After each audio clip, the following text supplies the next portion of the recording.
Hello, welcome back to another video. Please consider giving us a like. Let's get started. Sherlock Holmes and the Conspiracy of Silver Iris.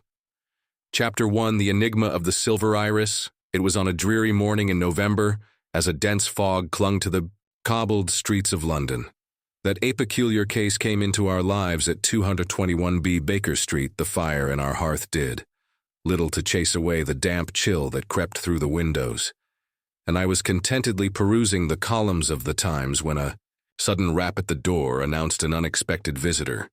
Holmes stretched languidly on the essay with his pipe between his lips, raised an eyebrow at the sound, but made no move to rise. "If you would, Watson," he murmured, his sharp gray eyes fixed upon the ceiling. "I dare say this will be of interest." I rose to oblige, and as I opened the door, I was met by a young woman, her face pale with worry and her gloved hands trembling slightly. She stepped hesitantly into the room, her eyes darting from me to Holmes with mixture of trepidation and hope. "Pray do sit down," I said, pulling forward a chair for her. "You have come to consult Mr. Sherlock Holmes, have you not?" "Indeed," she replied, her voice barely above a whisper. "I am at my wit's end and have been told that he is the only man in London who can aid me." Holmes, who had been observing her with his characteristically penetrating gaze, now sat upright. He gestured for her top. "Proceed, Miss Farnsworth," she supplied. "Edith Farnsworth. Miss Farnsworth, you appear to have come from the south of London," Holmes began, "and judging by the faint trace of ink on your fingers, you are employed as a secretary or in some clerical capacity. Your profession, I dare say, requires you to work late into the evening, as evidenced by the dark circles under your eyes." The young woman's eyes widened. "Wise Mr. Holmes, I work as a secretary for Mr. Hawthorne, a botanist of some repute." She hesitated, then withdrew a small package from her handbag. "It is this that has driven me to seek your counsel." She unwrapped the package to reveal a single flower, a silver iris of extraordinary beauty. Its petals shimmered with an almost metallic sheen, and it exuded a faint, sweet fragrance that filled the room. "A remarkable specimen," Holmes remarked, leaning forward to examine it. "And this was sent to you?" "Yes, sir. It arrived 3 days ago along with this note." She handed him a slip of paper upon which was scrolled in an elegant hand beneath "Beauty Lees." Betrayal. Holmes studied the note intently, then turned his attention back to the flower. "An unusual gesture, Miss Farnsworth. Have you any notion as to its meaning?" She shook her head. "None, Mr. Holmes. At first I thought it might be a romantic overture." But she faltered, her expression troubled. "The words on the note are far from loving, and now I cannot shake the feeling that this flower is some kind of warning. Warnings, Miss Farnsworth, come in many forms," Holmes said thoughtfully, turning the flower over in his hands. "But I must ask, is there any reason someone might wish to harm or intimidate you?" "One that I can think of," she replied. "I live a quiet life and have no quarrels with anyone." But she hesitated again. "There is something peculiar I ought to mention. My employer, Dr. Hawthorne, has been rather agitated of late. He has received several unusual visitors in the past fortnight, and their conversations have been conducted in hushed tones behind closed doors." Holmes's eyes gleamed. "And these visitors, did you observe them closely?" "Only in passing." She admitted they were well-dressed gentlemen, but their manner was furtive, as though they did not wish to be seen. Holmes leaned back in his chair, steepling his fingers. "Dr. Hawthorne, you say, is a botanist of some repute. What field does he specialize?" "In exotic plants," she answered. "He has a particular interest in rare flowers from the East and South America. The silver iris, in fact, is one of his prized specimens." "Ah," said Holmes, his tone sharpening. "So this flower may not be as innocuous as it appears. Tell me, Miss Farnsworth, has Dr. Hawthorne expressed any concern about theft or rivals he has?" "She said last week he discovered that one of his rare orchids had gone missing, and he was quite distressed about it, but he refused to notify the authorities, saying that it would draw unwanted attention." Holmes nodded, his expression inscrutable. "This matter warrants further investigation. Watson, fetch my magnifying glass, if you please." I retrieved the instrument, and Holmes subjected both the flower and the note to a meticulous examination. He sniffed the flower, then held it to the light, observing the faint traces of pollen on its petals. He scrutinized the note, his brow furrowing as he detected something on its surface. A curious affair, he muttered. Think is of a type commonly used in official correspondence, and there are minute indentations on the paper, suggesting that the writer pressed heavily while composing the note. As for the flower, its Provence is evident. But the question remains why Miss Farnsworth's anxiety seemed to deepen as Holmes spoke. Do you believe I am in danger, Mr. Holmes? It is. Too early to say, he replied, but Hall endeavor to uncover the truth for now. I advise you to remain vigilant and report any further developments to me immediately. As she rose to leave, Holmes added, and Miss Farnsworth, take care not to share the details of this matter with anyone. Not even your employer. Discretion may prove to be your greatest safeguard. After she departed, Holmes turned to me with a look of quiet satisfaction. Well, Watson, what do you make of it? A peculiar business, I admitted, but I failed to see the connection between the flower and Miss Farnsworth's employer. But the connection is there, I assure you, Holmes said, lighting his pipe. The silver iris is no mere trinket. It is a deliberate message, one calculated to elicit fear or provoke action. The question is who sent it and why. As he spoke, his eyes gleamed with the fire of a man who had caught the scent of a trail. I knew then that this case would lead us into yet another labyrinth of intrigue, where danger and deception lurked at every turn. What neither of us could foresee was how deep the mystery would run, or how deadly the consequences would prove to be. Chapter 2: Discovery. The following morning dawned as gray and sullen as the last, with a pole of mist still clinging to the city like a shroud. Holmes, having risen unusually early, was deep in thought over the silver iris and the cryptic note left in our possession. I had barely begun to speculate aloud about Miss Farnsworth's peculiar visit when Mrs. Hudson entered. Bearing a telegram, Holmes seized it eagerly, his sharp eyes scanning its contents. He said, setting the paper down. It appears our tranquil morning is to be disrupted. Watson, Lord Alastair Bentley has been found dead in his study, and the circumstances are most intriguing. Inspector Lestrade requests our immediate assistance. I hurriedly dressed, and within the hour we were rattling through the damp streets in a hansom cab. Holmes sat in silence. His face set in that familiar expression of intense concentration that always heralded the unraveling of some knotty problem upon our arrival. At St. James's Square, we found the Bentley household in turmoil, with constables stationed at the gates and a throng of curious onlookers gathered beyond. Elrod met us at the door, his usual brusque manner tempered by a certain unease. A nasty piece of work this, he said as he led us inside. Lord Bentley was discovered early this morning by his valet. The door was locked from the inside and there's no sign of forced entry. But it's what was left behind that's most unsettling. We were ushered into the study, a richly appointed room with dark wood paneling and shelves lined with leather-bound volumes. The body of Lord Bentley lay slumped over his desk, his head resting on a blotter stained with blood. Holmes stepped forward immediately, his keen gaze sweeping the scene. A single silver iris rested on the desk, its shimmering petals stark against the crimson backdrop. Pinned beneath the flower was a note bearing, "The words to see is to suffer." A singular choice of words, Holmes murmured, lifting the note delicately with his gloved hand, and remarkably consistent with the missive delivered to Miss Farnsworth. The connection grows more intriguing. What connection?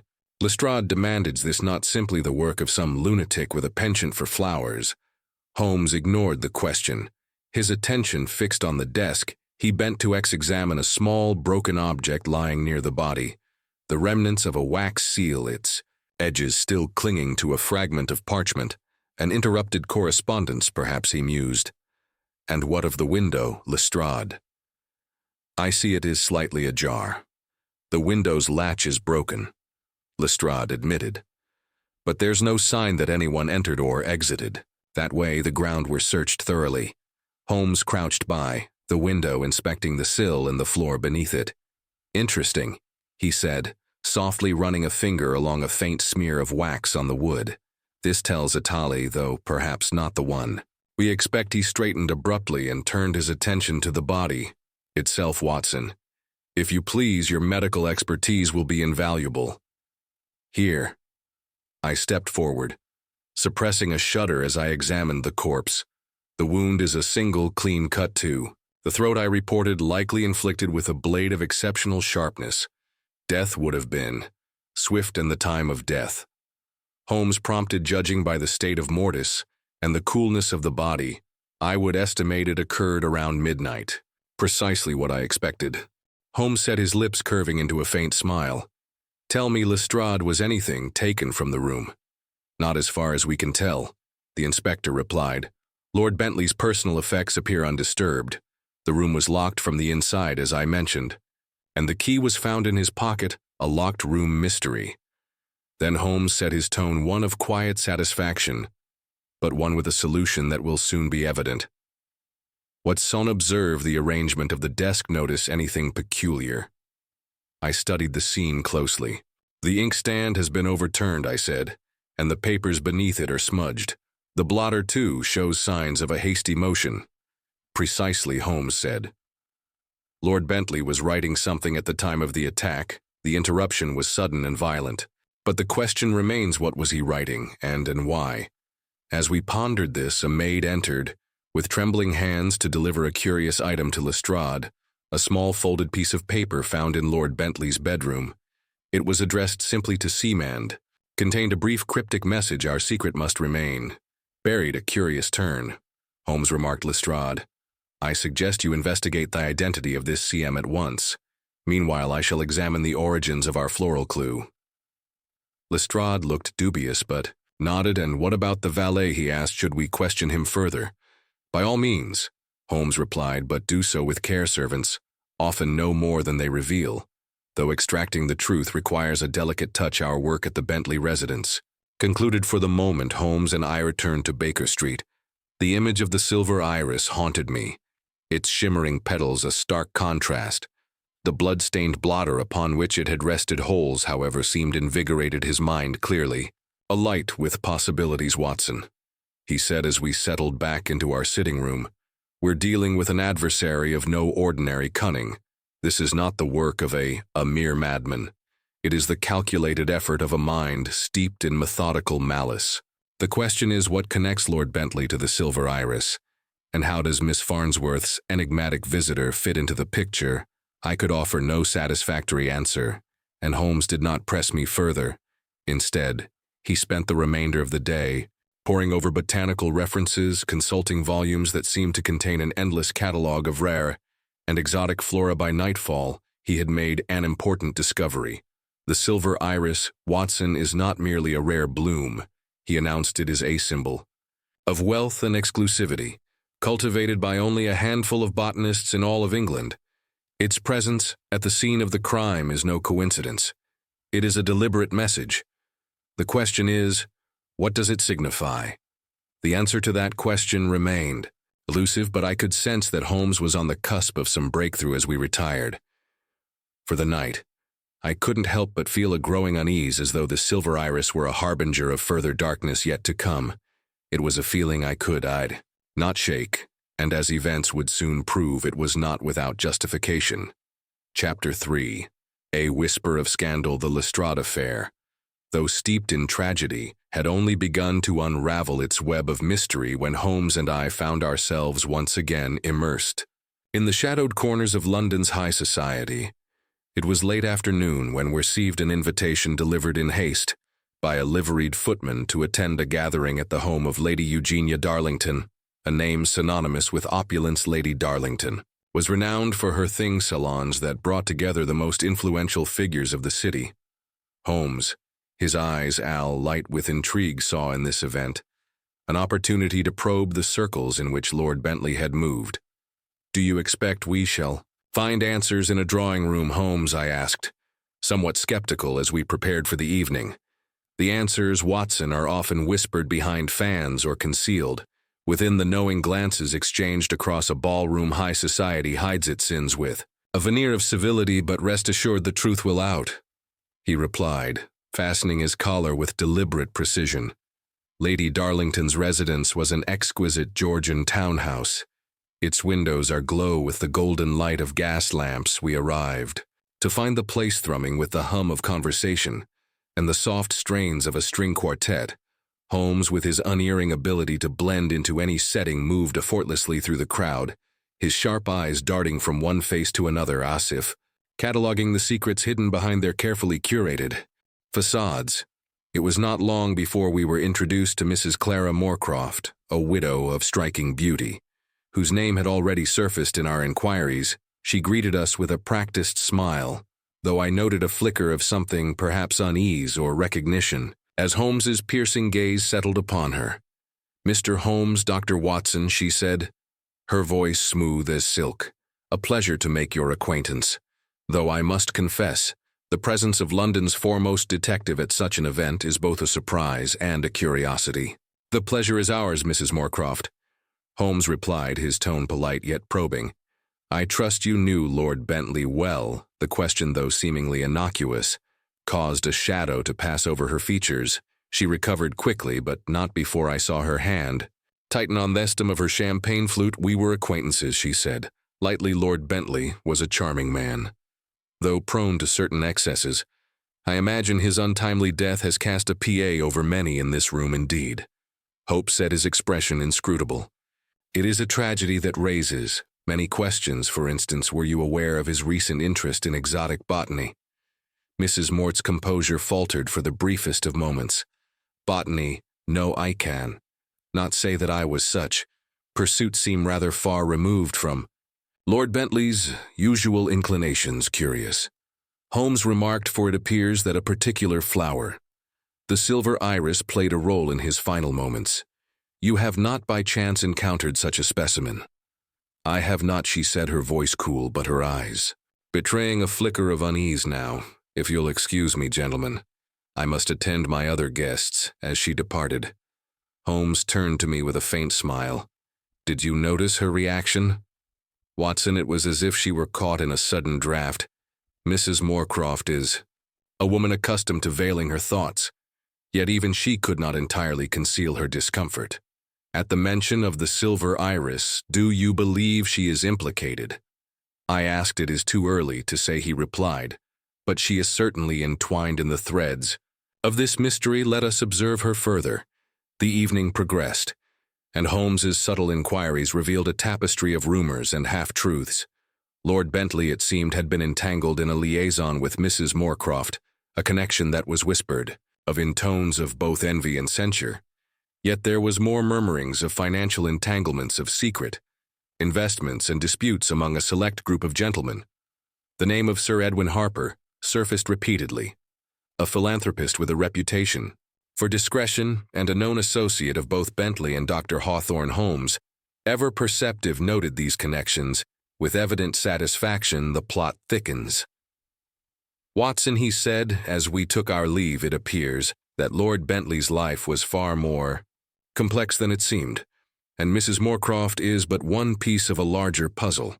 The following day, our investigations led us to Sir Edwin Harper's residence, a stately home that exuded an air of quiet wealth.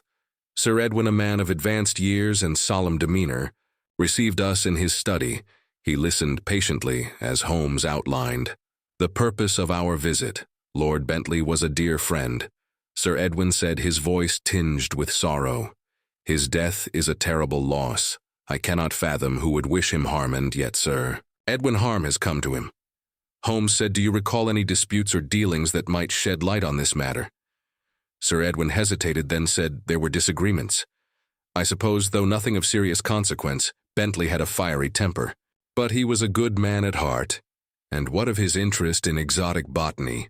Holmes pressed. The question seemed to startle Sir Edwin. "Botany I am aware of no such interest. He had little patience for such pursuits." "Curious," Holmes remarked, "for it was a flower, the silver iris, that was left at the scene of his death. Have you encountered such a bloom?" Sir Edwin shook his head. "No, Mr. Holmes, I have not. But if you believe it significant, I shall do what I can to assist you." As we departed, Holmes was silent, ice expression pensive. It was not until we were ensconced once more in our sitting room at Baker Street that he spoke. The threads of this case are becoming clearer. "Watson," he said, pacing the room. "Lord Bentley's life was a tangle of passions and intrigues, and at its heart lies the silver iris. Its significance eludes me still, but mark my words, it is the key to this entire affair. Mrs. Moorcroft, Sir Edwin, and perhaps even Dr. Hawthorne, they are all players in this drama, though their roles remain to be." Determined, I could not help but marvel at the breadth of Holmes's deduction, even as the enigma of the silver iris loomed ever larger. The whispers of scandal and the shadow of betrayal had cast their paw over the case, and it was clear that the darkness had yet to reach its full depth. Chapter 4: Shadows in the Garden. The November fog that had so persistently clung to London showed no sign of abating, as Holmes and I journeyed to the home of Dr. Reginald Hawthorne, situated on the outskirts of the city. The botanist's estate was a striking contrast to the urban sprawl we had left behind. High stone walls encircled the property, and as we approached the gate, the scent of damp earth and decaying leaves filled the air. Beyond the iron bars, we glimpsed the sprawling gardens for which Dr. Hawthorne was renowned. Their once vivid blooms now faded with the season. A man's garden, Watson, Holmes remarked, often reflects. His temperament let us hope Dr. Hawthorne's interests lie solely in horticulture and not in more sinister pursuits. The gate creaked open at the touch of Holmes's hand, and we made our way up a winding path to the main house. The door was answered by a middle-aged servant, whose expression betrayed no emotion beyond professional courtesy. He ushered us into a drawing room where the good doctor awaited. Dr. Hawthorne was a wiry man of perhaps 50 years. His thinning hair combed back meticulously, his hands calloused and bearing the faint stains of soil, bespoke a lifetime spent in the service of his passion. He rose to greet us, his sharp eyes alight with curiosity. Mr. Holmes, Dr. Watson," he said, his voice clipped and precise. "I was informed of your visit by Miss Farnsworth. To what do I owe the pleasure?" Holmes did not respond immediately. Instead, he allowed his gaze to wander about the room, taking in the various curiosities that adorned the shelves: pressed flowers mounted in glass cases, botanical sketches rendered with almost scientific precision, and a peculiar array of vials containing powders and tinctures of unknown origin. "Your collection is most impressive," Dr. Hawthorne, Holmes said at last, "but it is a particular specimen that brings us here today, the silver iris." A flicker of something passed over Hawthorne's face, whether surprise or discomfort. It was difficult to say. He gestured for us to sit, taking his own place in a high-backed chair near the hearth. "The silver iris," he repeated, slowly, "a rare and beautiful flower. To be sure, what interest does it hold for you?" "Mr. Holmes, it was found at the scene of Lord Bentley's murder," Holmes replied bluntly, "and another specimen was delivered to your secretary, Miss Farnsworth, along with a most unsettling note. It seems your prized bloom has become entwined in a web of intrigue."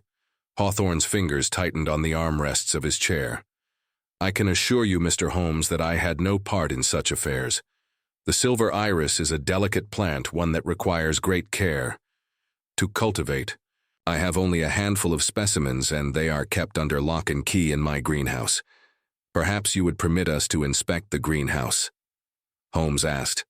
Hawthorne hesitated, then rose. "Very well. Follow me." We followed him through the house and out into the garden. The greenhouse stood at the far end of the property, its glass pan streak with condensation. Hawthorne unlocked the door with a heavy iron key, and we stepped into a world of verdant abundance. Exotic plants from every corner of the globe crowded the space, their vibrant colors and aromas creating a disorienting effect here. Hawthorne said, leading us to a corner where the silver iris stood in a row of neatly arranged pots. Their metallic petals glimmered even in the dim light, a testament to their unnatural beauty. Holmes crouched to examine them more closely. He took a small lens from his pocket, studying the soil, the leaves, and the faint markings on the pots. After several minutes, he straightened. "I notice you use a rather distinctive soil mixture, Dr. Hawthorne," he said. "A combination of loam sand and peat moss, is it not?" Hawthorne nodded. "It is a blend I developed specifically for the silver iris. It mimics the conditions of its native habitat, curious Holmes. Murmured for, I found traces of this same mixture on the windowsill of Lord Bentley's study. The doctor's face darkened.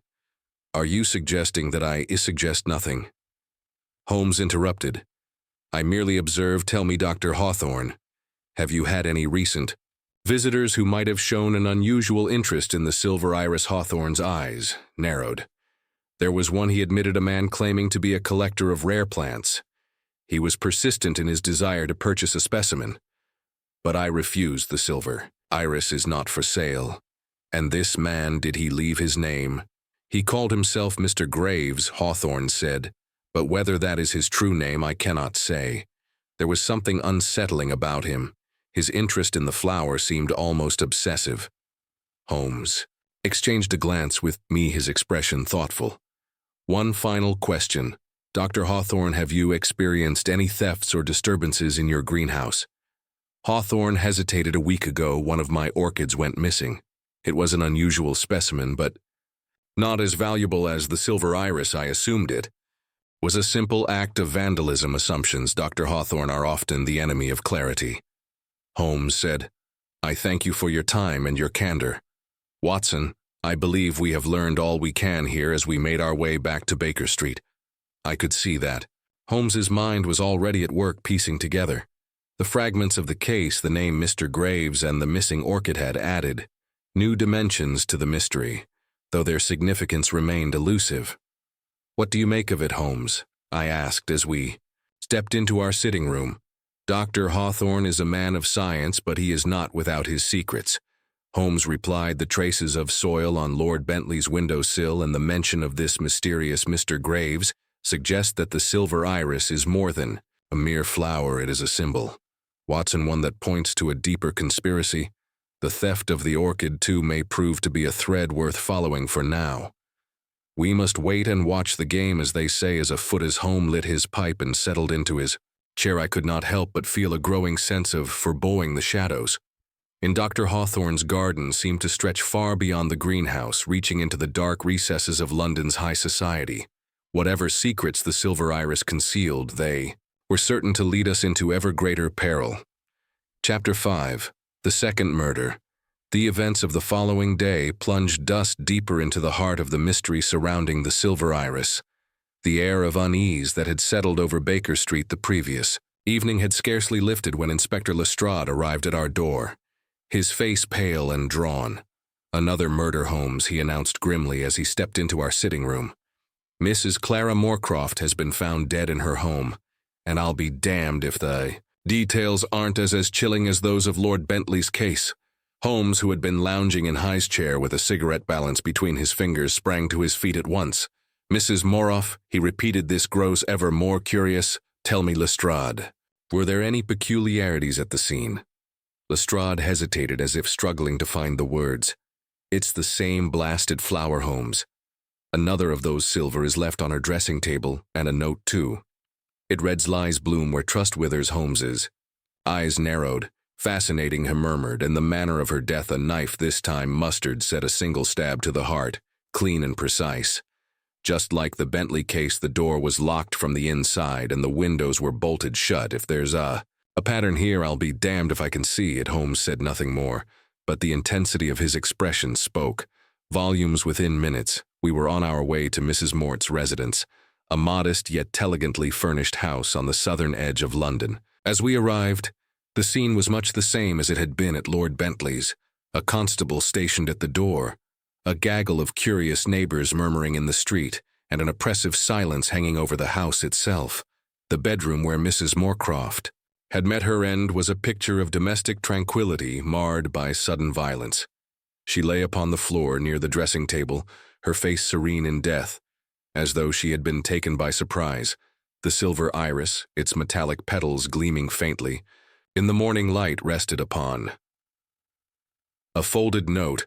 Holmes moved with swift precision, examining every detail of the scene. He studied the angle of the knife wound, the placement of the flower, and the faint smudges of dust on the floorboards. At length he turned to Lestrade. Do you notice anything peculiar about the dressing table? He asked. Lestrade frowned. Nothing out of the ordinary, Holmes. It's a woman's dressing table, plain as day. On the contrary, Holmes said, pointing to the edge of the table. Observe. The faint scratches here, they suggest that a box perhaps was recently removed. And these marks on the floor indicate that the chair was moved with some force. Lad's brow furrowed. Are you suggesting someone was searching for something precisely? Holmes replied, the question is, what were they looking for, and did they find it? He turned his attention to the note, unfolding it carefully. He scrutinized the handwriting, his keen eyes taking in every detail. The same hand as the previous note, he said.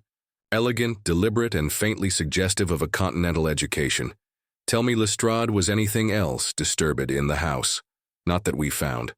Lestrade said whoever did this was precise, just like before. No mess, no signs of struggle. A professional. Then Holmes said, and one who knew exactly what they were about. Out as Holmes continued his examination, I found my gaze drawn to the silver iris. Its strange, almost otherworldly beauty seemed incongruous. In the grim setting of the murder scene, I could not help but feel that the flower itself was a clue, though its meaning remained frustratingly elusive at length. Holmes straightened. We have learned much here, Watson, though the full significance of these details is not yet apparent. Lestrade, I must trouble you to investigate Mrs. Mort's recent correspondence. Look for any letters, notes, or receipts that might shed light on her associations. Lestrade nodded. And what will you be doing? Holmes's lips curved into a faint smile. I shall be pursuing a different thread of the tapestry, one that leads us to the heart of this conspiracy. Come, Watson. We have much to discuss back at Baker Street. Holmes's mood was one of quiet intensity. He paced the room, his hands clasped behind his back, as he spoke. The murders of Lord Bentley and Mrs. Moorcroft are linked not only by the silver iris but by the deliberate manner in which they were carried out. The locked doors, the precision of the killings, and the cryptic notes all point to a mind of exceptional cunning. Yet there is more here than mere method. There is motive, and that motive, Watson, lies in the connections between our victims. But what connection exists between Lord Bentley and Mrs. Moorcroft? I asked. Aside from their acquaintance in high society, I can see none. Holmes paused, his gaze fixed on the window. Their connection, Watson, may not lie in their public lives, but in their private dealings.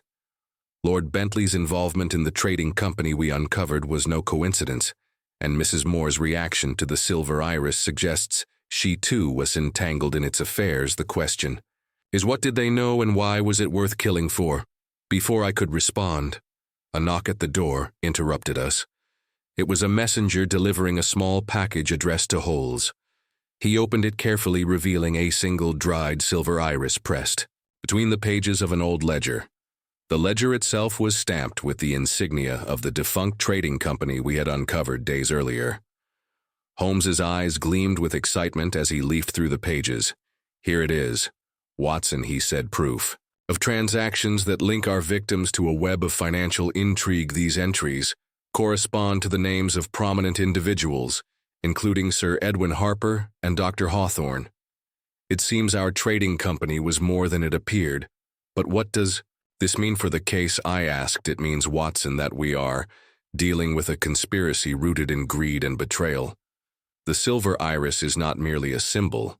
It is a message to those who have crossed a line, a warning, or perhaps a mark of retribution. And if we are to unravel this mystery, we must follow the trail wherever it leads, even into the darkest corners of London's high society.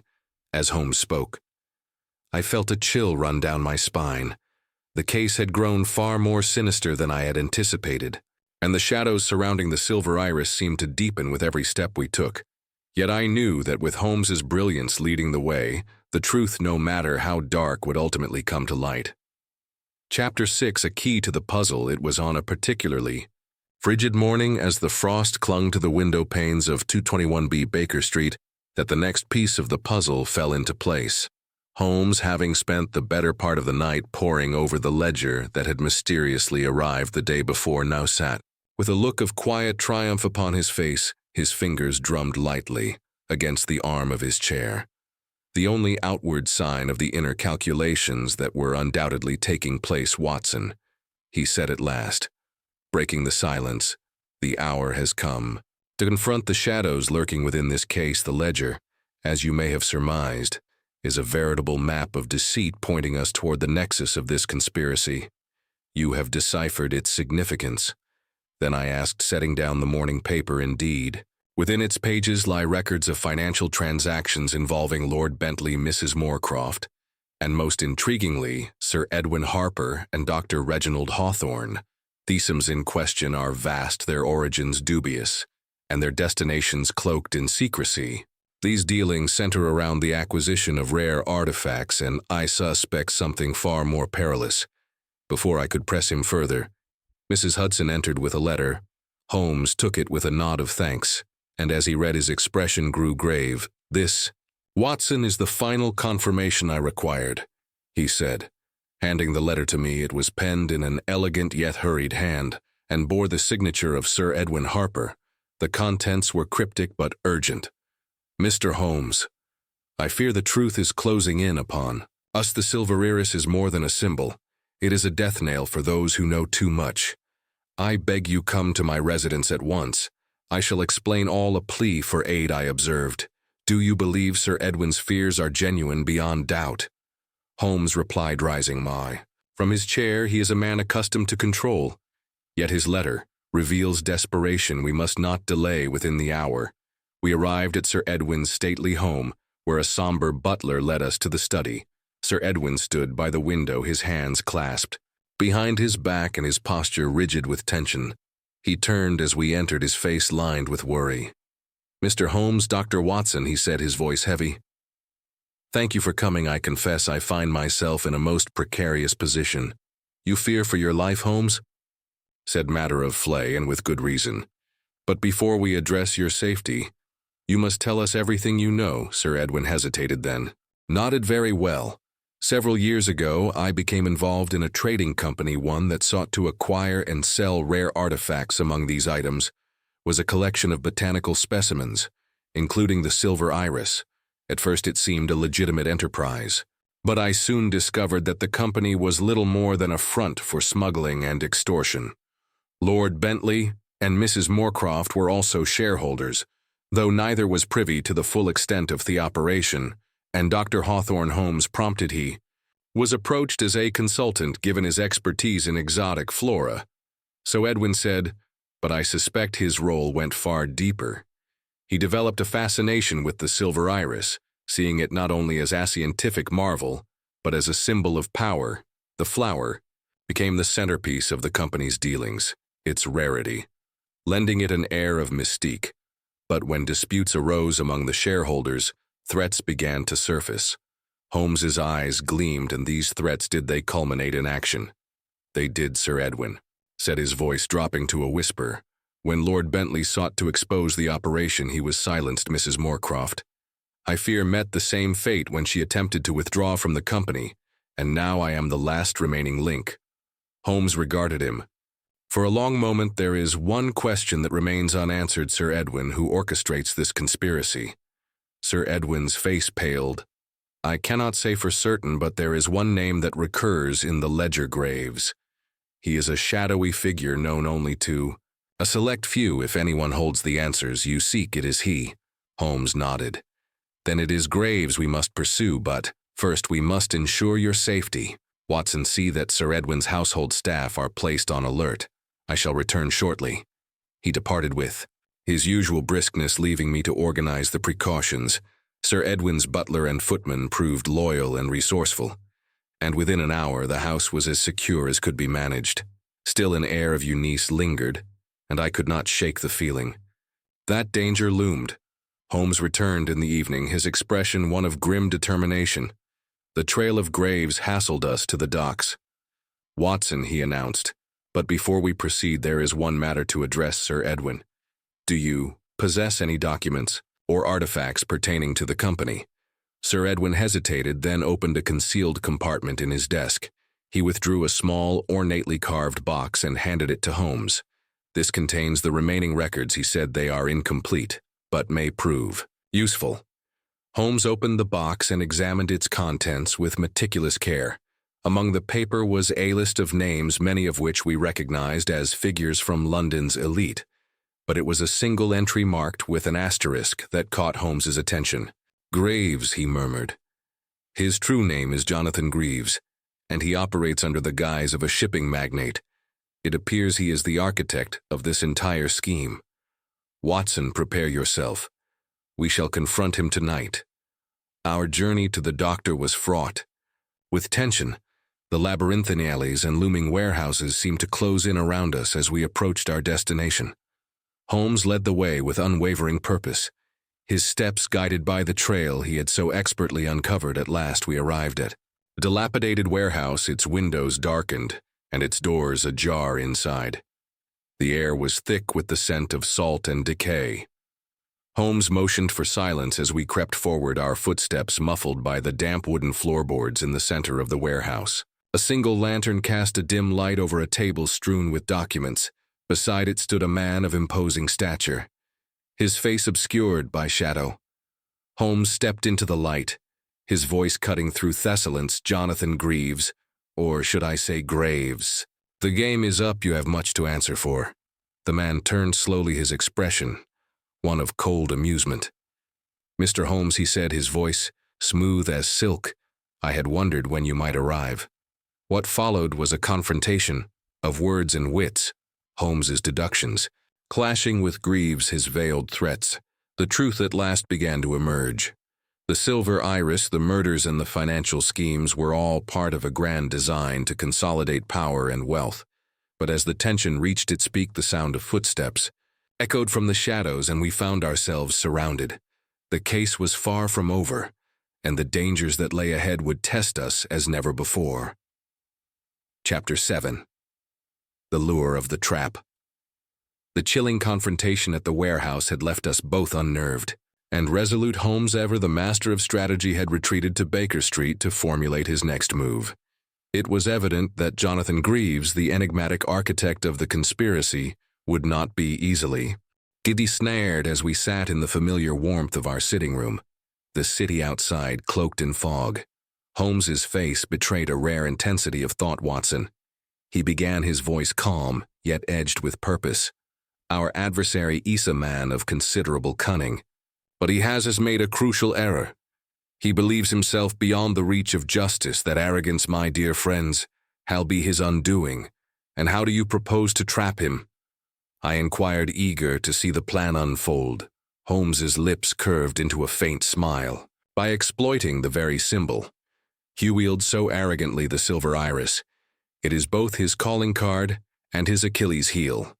We shall create an illusion, Watson, a ruse so compelling that Greaves will have no choice but to reveal himself over the next few hours."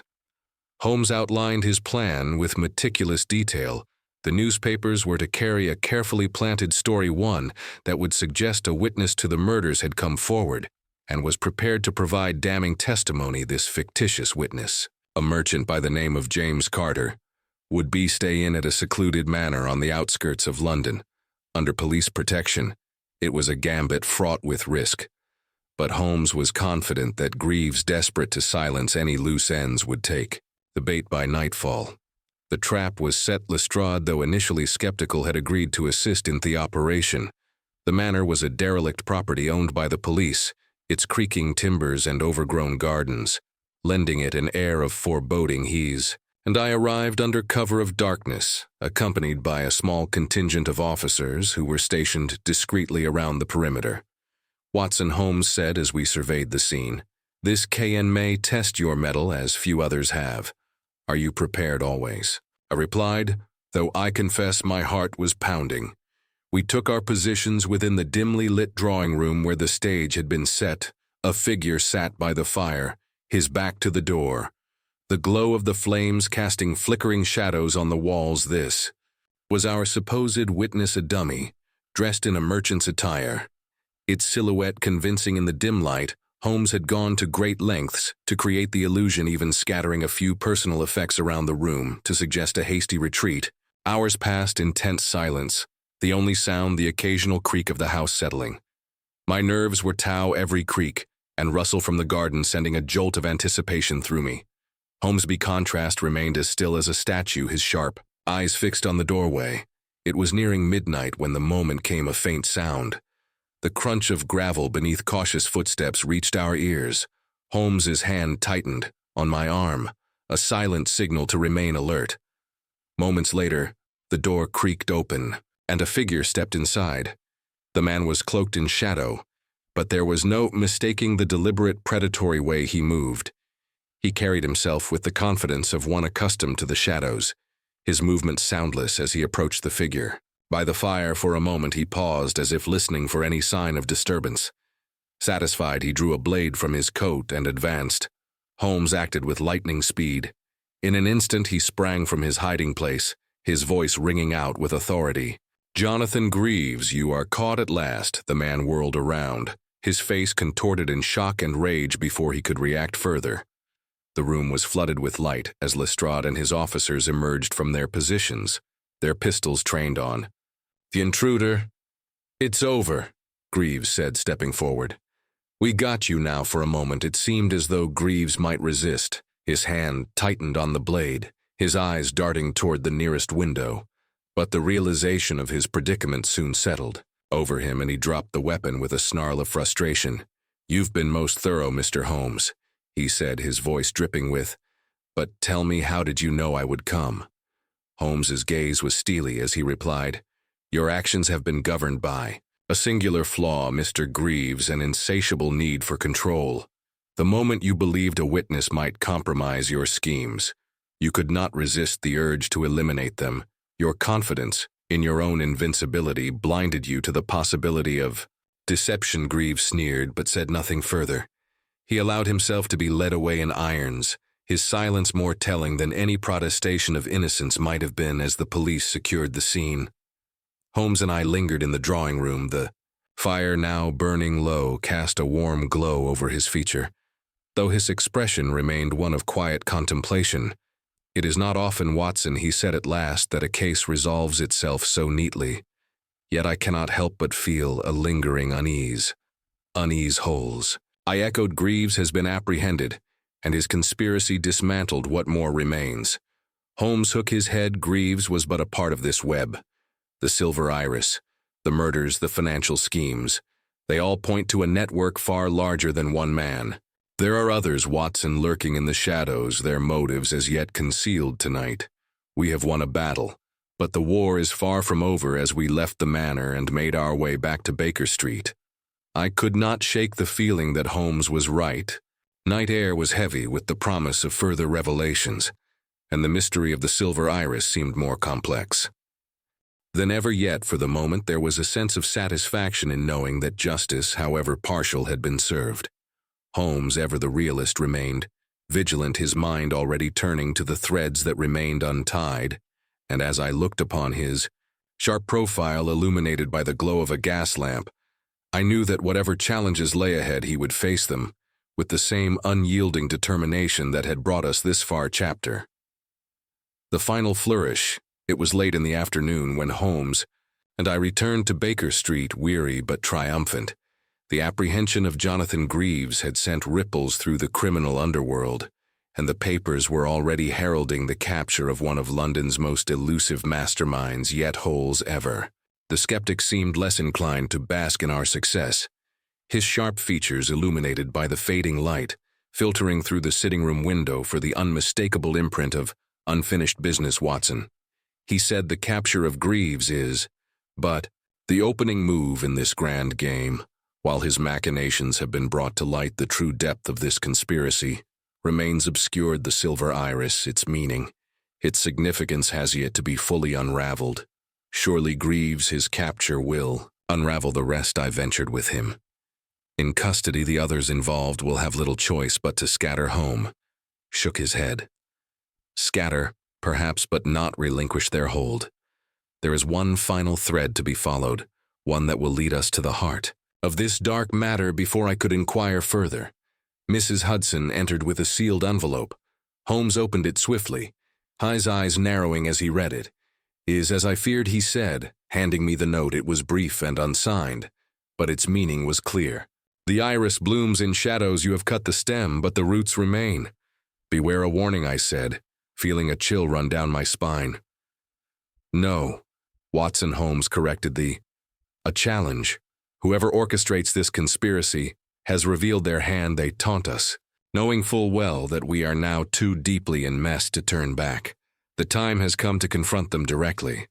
Holmes's deduction led us to an opulent estate on the outskirts of London, one that had remained conspicuously absent from the ledgers, and corresponding, we had thus far uncovered it belonged to a certain S. Personal Gresham, a name whispered among the circles of the elite but seldom appearing in public record. The estate, surrounded by high hedges and patrolled by watchful guards, bore the hallmarks of secrecy and exclusivity. Holmes and I arrived under the guise of tradesmen, delivering a consignment of rare botanical specimens.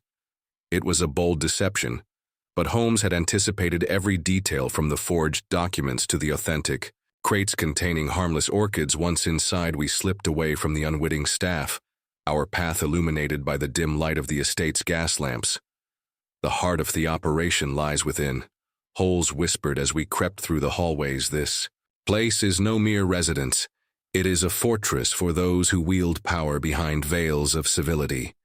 At last we reached a grand study, its walls lined with shelves of books and curiosities. In the center stood a mahogany desk, and behind it a figure awaited. Ulysses Pearl Gresham was a man of indeterminate age, his face smooth and untroubled, his piercing eyes betraying a keen intelligence. "Mr. Holmes," he said, his tone one of amusement, "you have proven most persistent. Few men would dare to venture this far, and fewer still would orchestrate such a web of deceit." Holmes replied, his voice cold and precise. "The silver iris has been your calling card.